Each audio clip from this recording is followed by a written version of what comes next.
Le 12 avril 2023, les journalistes du média L'Opinion se sont prêtés à quelques révélations au sujet d'Emmanuel Macron et de sa pratique de la boxe.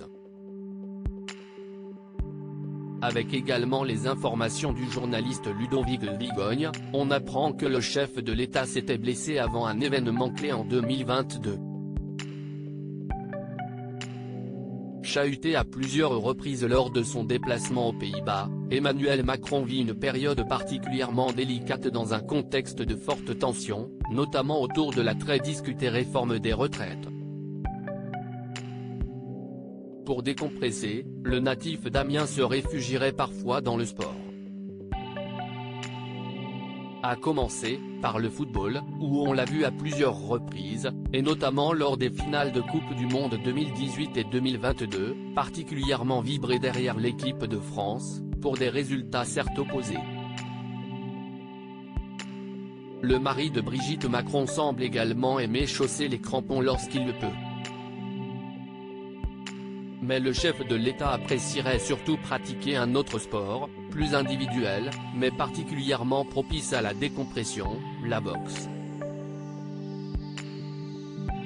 C'est notamment ce qu'a rapporté le journaliste Ludovic Vigogne auprès des journalistes du média, L'Opinion.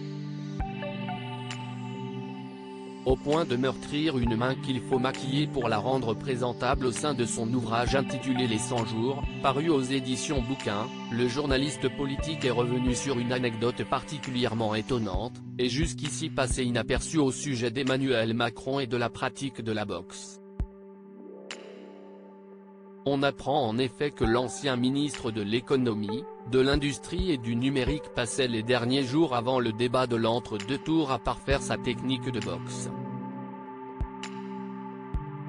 C'est au sein de sa résidence secondaire de la Lanterne, à proximité du château de Versailles, que le président de la République pratiquait semble-t-il la boxe jusqu'à s'épuiser. Un trop-plein d'énergie qui lui aurait causé une blessure à la main. Au point de meurtrir une main qu'il faut maquiller pour la rendre présentable lors du débat de l'entre-deux tours face à Marine Le Pen, précisent les journalistes de L'Opinion. Un tour de passe-passe semble-t-il réussi puisque la blessure est passée inaperçue.